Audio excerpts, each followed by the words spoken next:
Hello there, everybody. It's Heather with the Leaders of the Heart podcast. And today I am super duper thrilled to have Kevin Kruse on. He's somebody who I considered a long term, indirect mentor of mine. He had no clue of this, I don't think, till just recently. But he is someone who's I looked at in the beginning as a mentor in the employee engagement space. He was writing books well before I got into that. And now he has an amazing kind of platform and service offering that he offers for leaders who are looking to just grow. And I just want to highlight him. I wanted to give him an opportunity to be highlighted by me as he would do for me early on. So welcome, Kevin. Heather, it's so good to see you. I'm looking forward to our chat. And hey, congrats on this podcast, by the way. I think you have well over 300 episodes. You've got the best opening song of any podcast I know, gets the energy high. So I'm glad to be on it. Oh, thank you. Thank you. That's actually my walk on music on stage for my stage music. Cause I wanted to create a custom song. So I appreciate that you actually recognize that. See, this is another tip I'm going to steal from you, Heather. We were talking about the other Zoom trick before we went on the recording because I think it was last year, got invited to speak somewhere, bigger stage than normal, and it was the first time in the pre-notes they said, "What do you want your walk-on song to be?" I'm like, "What's my walk-on song?" Like I've never been asked that before. And I don't even remember what I said. I probably said something that was irrelevant that just like Beatles, Let It Be. Like I probably it's just something that popped in my head. I have no idea. So now to do a custom walk-on song with the little AI technology, maybe. I like this idea. Maybe I have an actual human who put that together. So if you'd like me to introduce you to the actual human, I can do that too. Or you can That's try good. AI since you're so high techy in all your things you do. So oh my gosh. So for those who are listening, I normally I would well, okay. Kevin is a leader. He has his own company. He's leading a team. So to that extent, he fits the mark right away. But the work he does and creating that kind of this leadership development platform, having emotional intelligence books, I normally don't talk to authors and speakers and things, but he is someone who's special and dear to my heart. So I wanted to get him on here first to talk about kind of early on when he was even supporting me, if you can think of that, because I didn't even prep him for this. What were the things that made him feel like he wanted to be this indoor mentor, that he wanted to kind of endorse the work, or he wanted to support it? Was there kind of a state of mind? Is that just the way he already leads? So that's what I'm asking you right now. Kevin, do you feel like you are just already somebody who just like likes to serve others, likes to kind of mentor people, likes to give that way? Or was there something about the connection or something that made you go, oh no, I definitely would like to, endorse this and I want to support your work? I'm curious. Yeah, I mean it's a fresh question, Heather. I haven't been asked that. Like I think so it is something that I have to do and enjoy doing, but with intent, intentionally. I'm a massive introvert, massive introvert. So there's nothing I would like better than to sit in my windowless basement office and read books and write things that no one will ever read and just enjoy myself. Like I'm a massive introvert. And yet I love people, right? I love people. I want to help people. I have a morning, like a multi-part morning routine, and part of that is reflecting on my purpose. I want to, I want to give people, hope and inspiration for people who want to achieve their full potential. Not everybody does. I learned that over the years, and so knowing that I'm a massive introvert, but I want to give back, I want to help, I want to put a Mhm. little dent in the universe.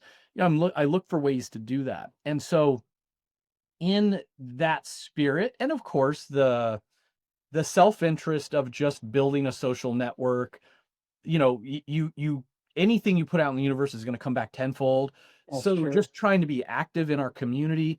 And then I think the final piece, I can't remember how many years ago we first met, but I did like intentionally thought about like, look, I'm a white male who's had some amount of business success in life. How can I use my privilege and my position, to be an ally to others, to elevate voices that might not be getting a fair shot?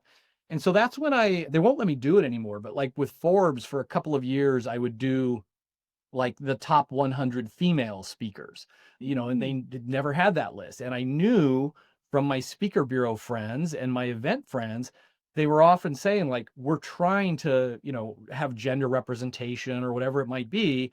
And Mhm. yet you go into speaker bureaus and you type, innovation or whatever, and it's like five white dudes show up, right? So over and over again. And so I just thought like, okay, I know my articles on Forbes get high search engine ranking, so Mhm. what if I come up with the list of, top female leadership speakers? As one idea.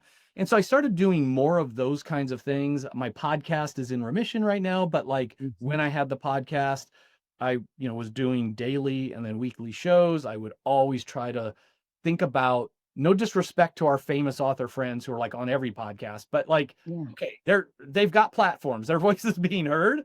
Who do I think is doing great Mhm. work that isn't as well known? And you certainly fall into Sure. that category. Not sure if you're friendly with Dory Clark. I found, discovered Dory for myself very early and reached out to her, and I continue to support her. Like, everybody knows John Maxwell's great. Everybody knows Yes. Dan Pink is great, right? Like, we know some of these names, some of the gurus out there, Yeah. whether it's deserved or not. And sometimes there's some names out there and they haven't been doing recent work, as an example. So I enjoy, like, I read broadly, go to events, and it's like, oh, that was really smart, and I think more people need to hear that message. So a little bit of Mm. it with intent, but I enjoy Yes. doing it as well. Interesting. Like, it's like I remember back then, like I was like, "Oh, he's like really big time." Like he's the because you really were like one in the forefront of employee engagement. So I was Yeah. like, "Oh, he's really. I'm gonna see if he's gonna do it." Oh, he did it. He did it. He did it just fine. And then I did another book after that. I think on caring leadership, and I want to say you endorsed that too. And it's like he just keeps doing it. He's probably you're probably thinking to yourself, how many of these things is she gonna write? No, because Heather, see, this is what I love is, and not that there's one right way, but several years ago, I decided I'm gonna write one new book a year for the rest of my life, right? And it was an unlock. It was a cheat code because it I had a dream as a boy to become an author, to write a book someday. And it took me until age 30 to write my first book, horrible book. And then it took me like 10 more years to write the second book. And the problem when you want to be an author and you're not yet an author, it's like, what's the right idea? And then this book has to be the book, like it's the one and only book. So you sweat over it. Now it's like, I'm going to crank a book out this year. Like, what am I interested in right now? What do I want to learn about? What do I want to teach? Let me put it in. Could it be better if I worked on it for 2 years, 3 years, 4 years? Of course. But like, Mhm. ship it, get the message out, move on to the next book. And once it takes the pressure off, like, it doesn't need to be perfect, Yes. writing is so much easier. So true. So true. I think that people that when they're trying to just start, I'm like, just start. Yeah. Yeah. Just Just start. start and look at it. Inside this book on self-leadership, I talk about progress over perfection. Oh, good. And once you kind of is set in your mind, just generally in life, that you're going to be one who seeks progress, to be progressing and not perfection, I feel like just everything, doesn't it just kind of go, we're going to iterate, we're going to release a new product. We're going to, again, if it's a surgeon, somebody who you really do need to Right. have more perfection, or you hope that they are, well, aiming towards perfection because your life and other people's lives are at stake, right? But Yeah. most often, most of us aren't operating in that Right. space. Right. And so, That progress over perfection, and I'm excited for your next book to come out. So much good stuff in it. I'm a big geek on self-leadership just for my own leadership. And that progress over perfection is so relevant right now to me because I've jumped on the healthcare longevity bandwagon, right? So I'm 57 years old, turning 58 this year. It's like, oh, how do I reverse the clock and stay young, So I'm eating right, I'm going to all this stupid stuff. But it's not it's stupid. It's very good it for you. it's good for you, Yes. and if I go for perfection, then I beat myself up because it's gonna be Mhm. like, "Oh, I didn't go to the gym today. Might as well Yep. just eat that chocolate cake and have those nachos for dinner," right? I blew the day. So, I try to tell myself, "Look, a bad workout is better than no workout," right? So, So true. if I get weak and grab that whiskey Manhattan at night, which then leads to some nachos, it's like, okay, I messed that up. Let me go back to my plan tomorrow morning. Don't let it wreck the week, right? So anyway, progress over perfection. That's an important one. In the work, so tell everybody kind of the work that you do at LeadX and just kind of Yeah. what was the impetus for even creating that? Yeah, so, I've started, built, and sold several different leadership development and employee engagement companies over the last 35 years. After I had sold the previous one, I took some time off, raised the kids, wrote some books. And it occurred to me, now this is going back almost 8 years ago, that leadership development is usually done the same way, traditional sage on the stage workshops, not a lot of integration to the day job, not a lot of pull through, et cetera. And with the amazing technology, the supercomputers that we have in the palm of our hands, This was pre ChatGPT. We launched with IBM Watson. We said, look, how do we scale executive coaching? How do we scale leadership assessments? How do we give anyone in the world who has the desire to be a better leader a great leadership, coach in the palm of their hand? And so that's what we did. So anyone today can go onto your favorite app store, look for LEADx, LEADx, and download the app, and you get a suite of validated leadership assessments, emotional intelligence, your leadership IQ, DISC, etc.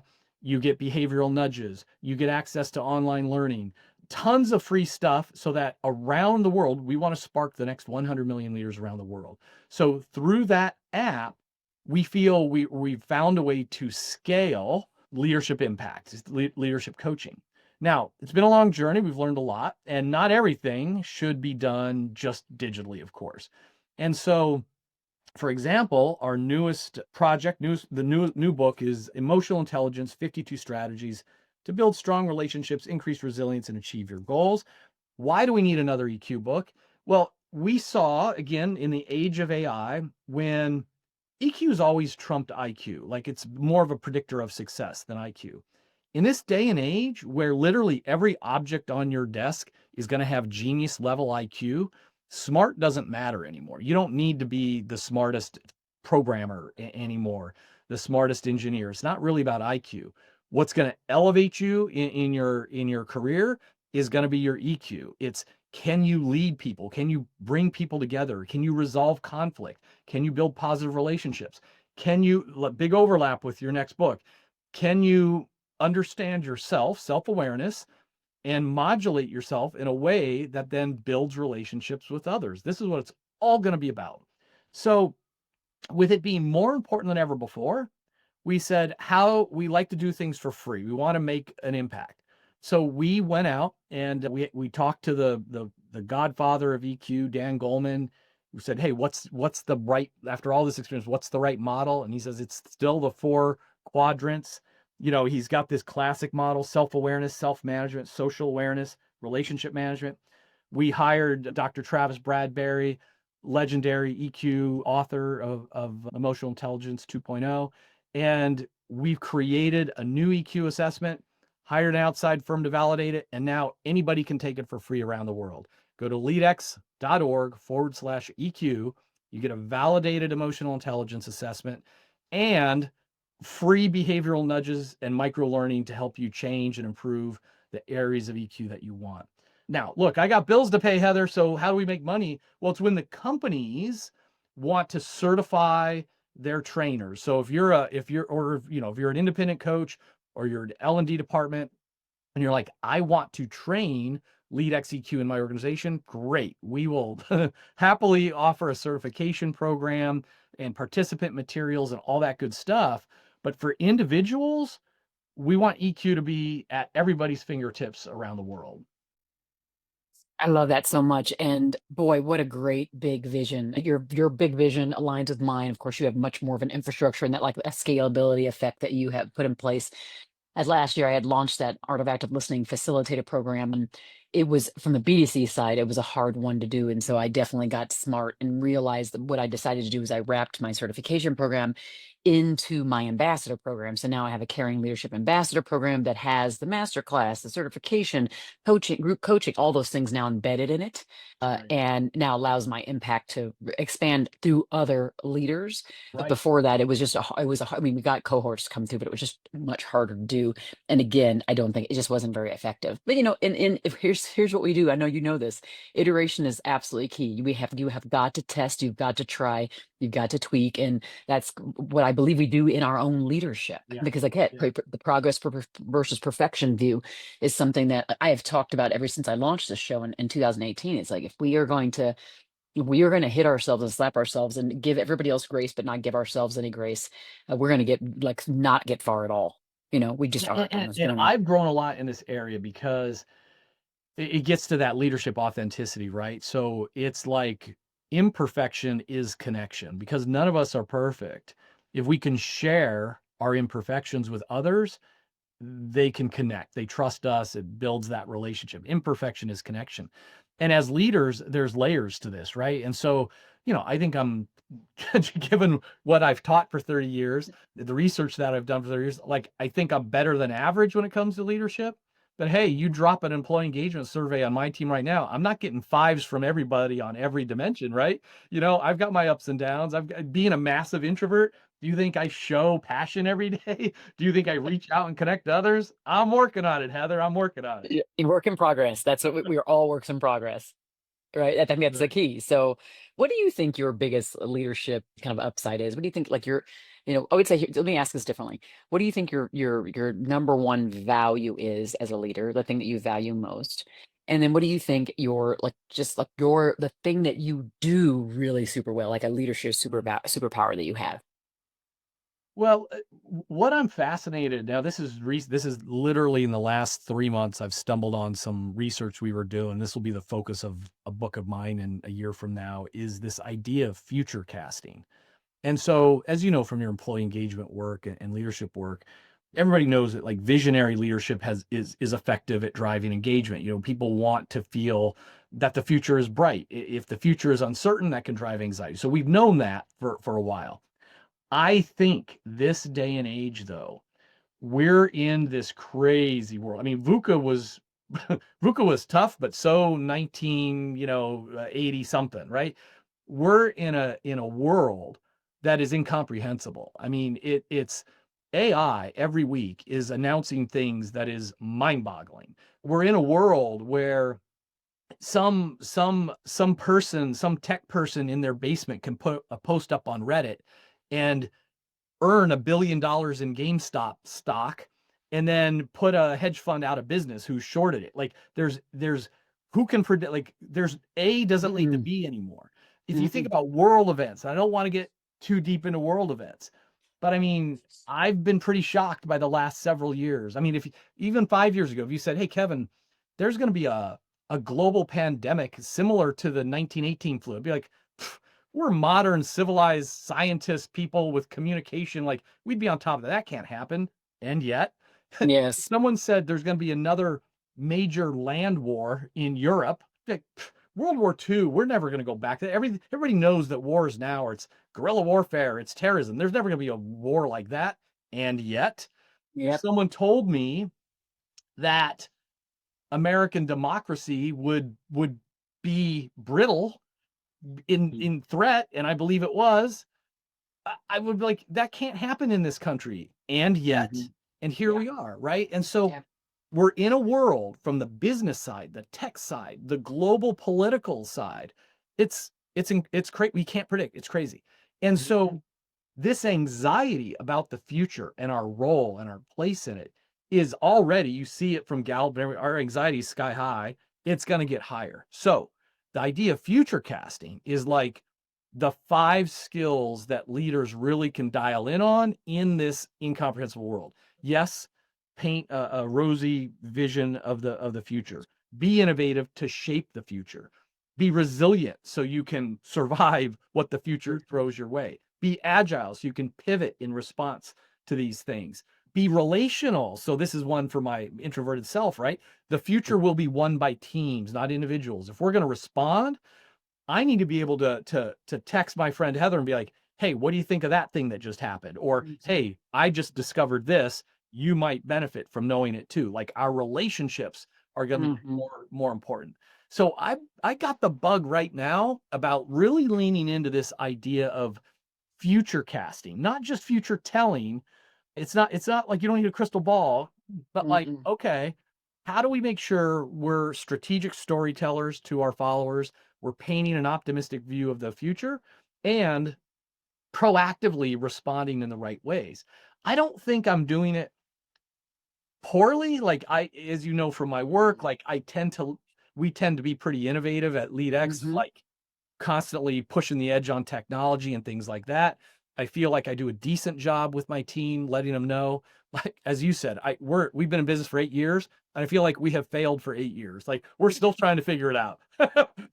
Yep, 8 years, and we still aren't quite. We still haven't touched 100 million people around the world. We're oh, still working at it. yeah. But I think that I do the innovation part maybe better than others, and I certainly am going to try to lean into that in the future. I love that so much. I never really thought of myself like as much as an innovator, but I've noticed over the years that even though I might not quite be an innovator, I am absolutely an iterator. So I act so Ah, much like someone who's so I'm always kind of like test, test, test, yeah, test, tweak, tweak. It's just who I am. And so a team who comes around me has to be super comfortable with me going, let's try this. Okay, let's dial, how long are we going to test that for? Okay, that didn't work. Let's try this. And you have to super be used yeah, to that kind of yeah. person. So there's the level of being a visionary and there's a level of being an iterator. And I really try to focus on that. I wish I had more really, really original thoughts, but I think I'm good at, combining, grabbing a whole bunch of Oh, things yeah. and creating something new from it. You know what I mean? Fast, there's some genius to being a fast follower. There's genius when they say that, great artists just steal, that's said in Yeah. jest, but there's that phrase. And I think, unfortunately, a lot of this innovation stuff, it's personality, which is mostly hardwired. It's genetics. So there's in the big five model of personality, there's openness to experience. Now, as low as I am on being an introvert, like I'm sky high on openness to experience. So you tell me, there's a new process today, a new form to fill out, new software. I'm like, cool, I like it. I like new, I like different. I'm eager. Mhm. But for people who were born or raised in a way that they prefer the status quo, they want the same thing every day. It's tough these days, and the years ahead are going to be really tough. And you can kind of tell on your team, you sort of say like, "Oh, I heard you're going to go out to dinner this Friday with your partner. Where are you going?" And if they say like, "I'm going back to La Stalla because we always get a good meal there. The spaghetti and meatballs is great. I eat it every Friday." Okay, that's a low openness to experience person. They like routine. They like the same menu, the same item. There's so many great restaurants, but Yes. I almost never go to the same restaurant twice. I'll be like, "That's Yeah. the best meal I ever had." I'll never go back because there's Yeah. 100 other restaurants I wanna try. So many other countries, so many others. I 100% agree with you. I want to try the new thing. It isn't. It's just funny how some of us are just. Well, that's why we're all so different, right? We just are. We spin off differently, and that's just the way it is. Okay, so for the title of this podcast is Leadership with Heart. Yeah. You said I had over 300 episodes, been in had it since 2018. What would you define leadership with heart as? What does it make you think of when you hear leadership with heart? Well, I think it is the caring part. Like, I really love that word care. And it gets to me the most important part of the duality of leadership. So it's a duality of leadership. I think it's head and it's heart. Kim Scott with radical candor talks about, you need to challenge directly, but deliver it with care, right? So it's Mm. both of those things. Doug Conant, former CEO of Campbell's Soup, one of my employee engagement heroes, he says you need to be tough minded with your standards, but tender-hearted with your people. And so Mhm. I think when people sometimes people could think about leadership with heart, caring leadership, oh, that's the soft stuff. Oh, it's this new generation that just wants to be coddled, blah blah blah. Yeah, there's a little truth to that. But people think it's soft, and it's not. It's just half of the equation and probably the most important half. I remember, Heather, this was probably 10 years ago. I was invited to go give a talk to a whole bunch of officers in the United States Marine Corps out in San Diego. Now, I never served. I have all the respect in the world for people who serve. I have many friends, in the military. My nephew is a special forces soldier, Marine. And so I, I was delighted and terrified. Like, what the heck am I going to tell these people? Literally in the room, half of them had just come back from Afghanistan, and the next week, the other half were deploying. What is Kevin Kruse going to tell these people about leadership, right? So I prepped the best I could. I talked to some friends of mine who are officers, and they gave me some advice that don't sweat it. And Heather, it was I mean one of the best experiences of my life, and I've Mm, never seen such caring leadership, mm, such leadership with heart than my day and a half I spent in the United States Marine Corps. I mean, yes, they would salute and then they'd give each other bear hugs. They would in the day, I was with a two-star general that day, so they would of course say sir in general, and then he invited everyone over with their families to a barbecue at his house, and it was just like fun and games. When they were getting promoted, I later went to one of their promotion ceremonies. Not only did General Bailey stand up to get his third star, but his family was in the front row and they were invited up to pin them on his like, this is Mhm. amazing. When's Yeah. the last time in a corporate setting someone has said, "Hey, Heather, you did a great job. You're getting Employee of the Month award, and your family is here to see you receive it. We're going to take you all out to lunch." Doesn't happen, right? No. So to me, when I think about leadership with heart, I go right to that caring word. And yes, like, let's not forget about tough minded on standards, challenging directly. We absolutely need that. But hey, if the United States Marines can really lead with heart, shouldn't the rest of us?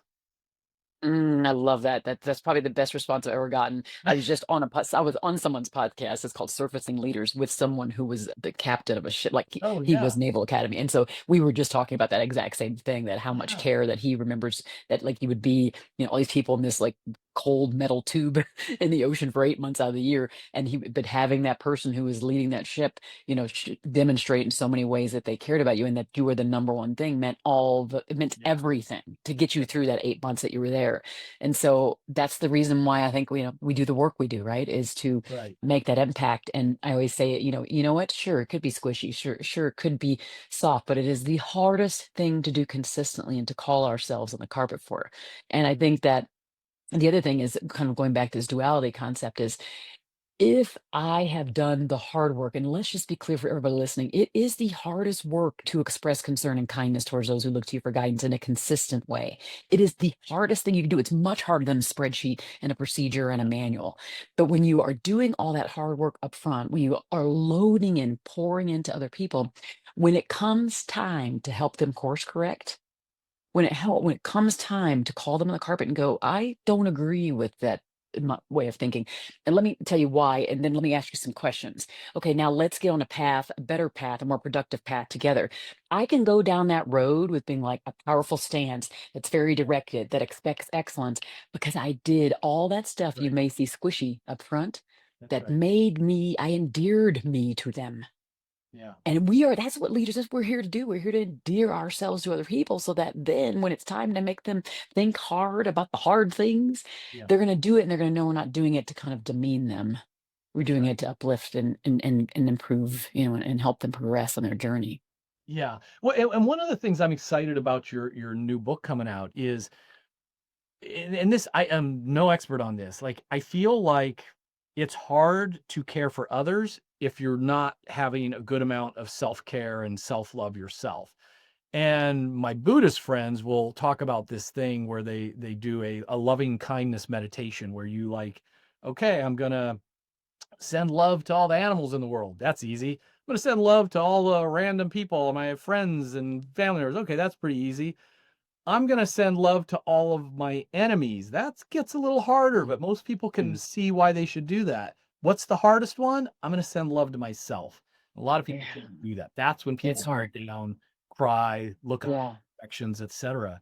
And I know, in your new book, you talk Mhm. about Yeah. self-awareness, self-care, and as part of self-leadership. And Mhm. I don't think it's talked about very much. And so just, looking forward to it. And it's Mm. an important part of the conversation. No, I appreciate that. So, okay, for those who are listening now and they either want to be mentored or are people are coming to them as a mentor indirectly, what might be some words of advice that you, who again indirectly did it not knowing it but were open and receptive to this concept of being a giver to someone else, Mm. what would you think that would be kind of a couple of the things they should think about in 2025 as it relates to mentorship? Yeah, I mean, I think it's an important question because what I do find I have to balance is it's tricky, right? With any of our giving, like think about financial giving. So for myself, it's kind of arbitrary, but for many decades now, like I tithe. I just 10% of whatever I've got each year, I boom, we give it away. And it's just sort of the idea came from, a spiritual side, but it's just still arbitrary Mhm. number. Why isn't it 15% or 50 or Yeah. 5? Right? I don't know.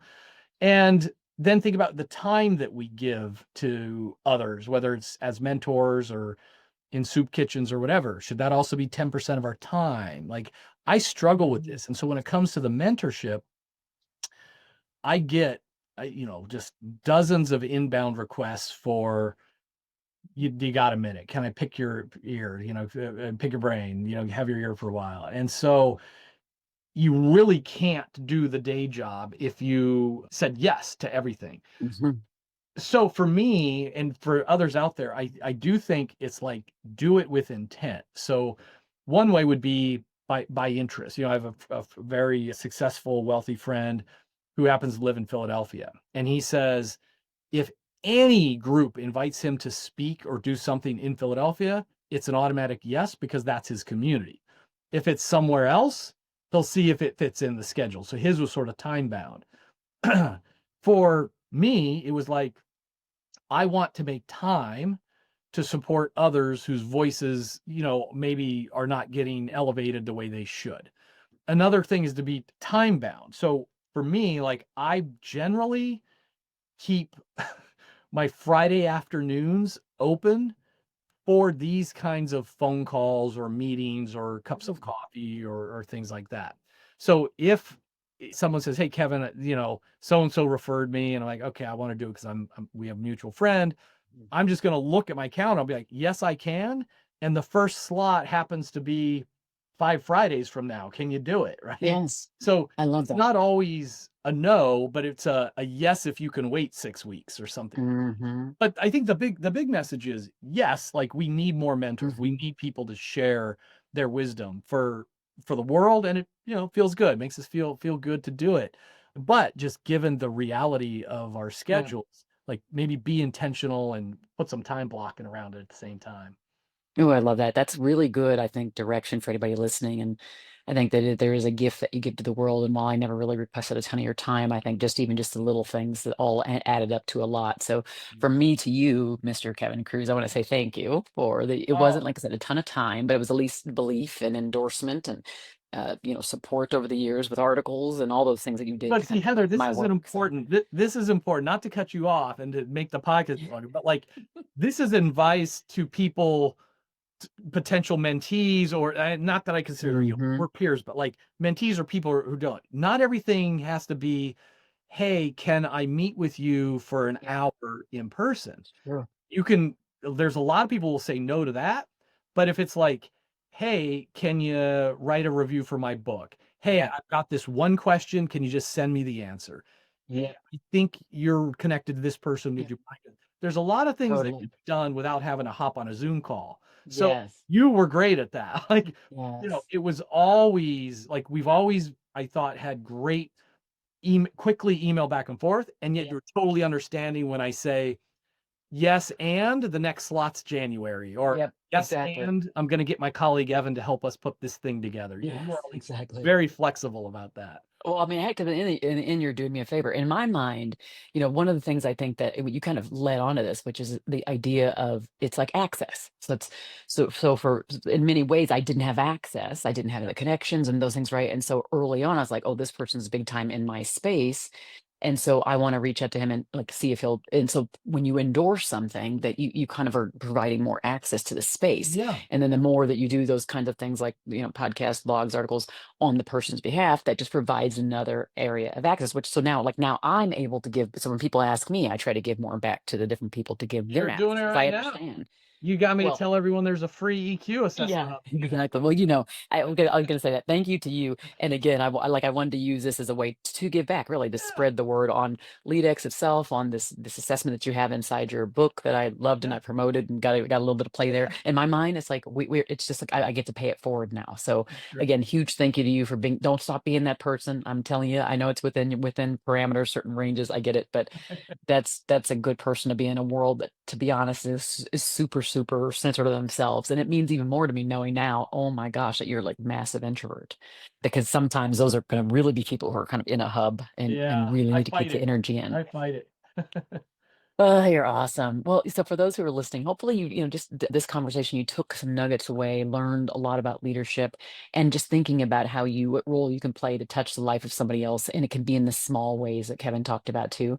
I think that leads us to more caring leadership, more ways of being caring. And you don't have to be a manager to do that. You can just do that for whoever it is that's reaching out to you. So, Kevin, my dear, thank you so much for joining the show. I really, really appreciate you and value you. Thanks for the opportunity, Heather, and we'll talk soon. Thanks everybody for listening to the Leadership of the Heart podcast. Be well.